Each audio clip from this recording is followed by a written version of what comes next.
Good morning and welcome to Practical Christian Lessons. I'm Joshua Pearsall, and today we're going to be going through Wisdom of Sirach chapter 13. And it is continuing on the same trend of practical advice on relationships and what kind of relationships you have, who you're choosing them with, and we're going to get right on into it. Whoever touches pitch will be stained, and whoever associates with an arrogant man will become like him. Just a quick note on pitch. This is not like pitching a baseball. This is like pitch, sort of like a tar-ish substance on the ground to help, hold things together. Back to it. Do not lift a weight too heavy for you, nor associate with a man stronger and richer than you. What does a clay pot have in common with a copper kettle? For the clay pot will strike against the kettle and will itself be broken. A rich man does wrong and even proves himself to be the one wronged. A poor man is wronged and he must apologize. If you can be useful to him, a rich man will make use of you, but if you are in need, he will abandon you. If you own anything, he will live with you, and he will exhaust you, but he will not feel sorry for you.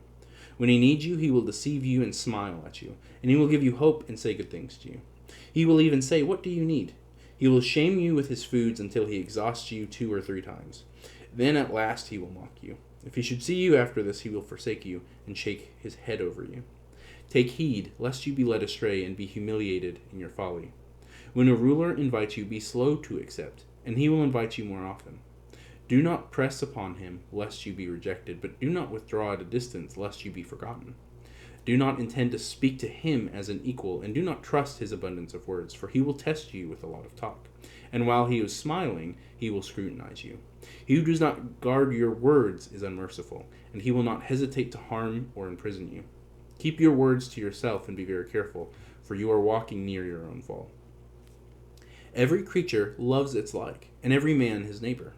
Of all flesh gathers together by species, and every man clings to one like himself. What wolf will associate with a lamb? No more will the sinner with a godly man. What peace is there between a hyena and a dog, and what peace does a rich man have with a poor man? The prey of lions are wild asses in the wilderness. Similarly, the pastures of the rich are the poor. Lowness of stature is an abomination to the arrogant. Thus a poor man is an abomination to a rich man. When a rich man is shaken, he is strengthened by friends, but when a humble man falls, he is pushed away by friends. When a rich man falls, there are many to help him, and when he speaks abominable words, they justify him. If a humble man falls, they criticize him further, and when he speaks with intelligence, no place is given to him.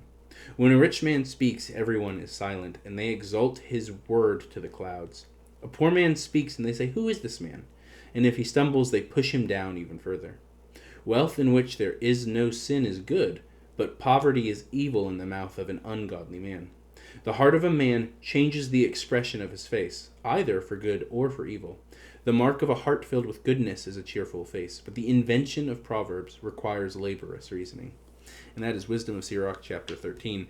And yes, it is very harsh on wealth. You don't only see that in the intertestamental period. Of course, you see signs of it in both Old and New Testament, right?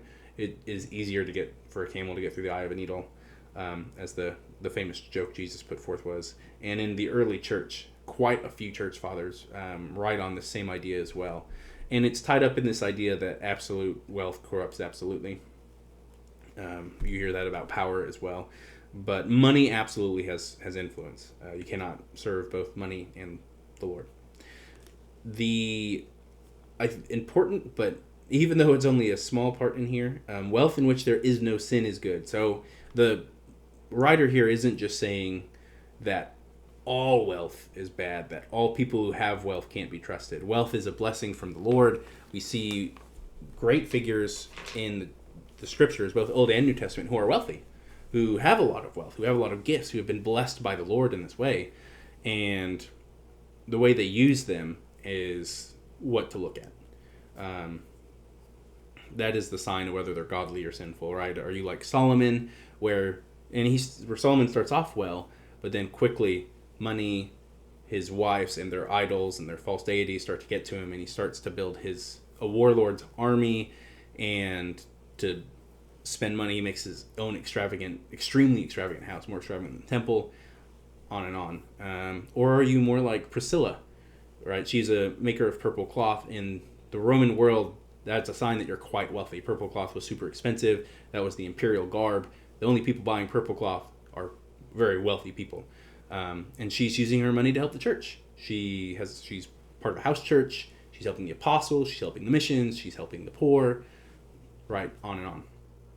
So it's not just black and white. And the author did put one little part in there to kind of show that. But it is still something that there is a very good warning on for a reason. There's definitely a easy sign to look at in our Western culture as well, especially here in America, where we're very well off, and that's not always to our benefit. We constantly see people get caught up in their luxuries, get caught up in material things, get caught up in things that people in other parts of the world just don't get caught up in. Now, that doesn't mean that luxuries are bad, that we have to just give away all our money, but it does mean we should approach it differently, that we need to approach it wiser, and that we need to have wisdom in these matters. And that's my thoughts for today. You guys have a wonderful day, and God bless.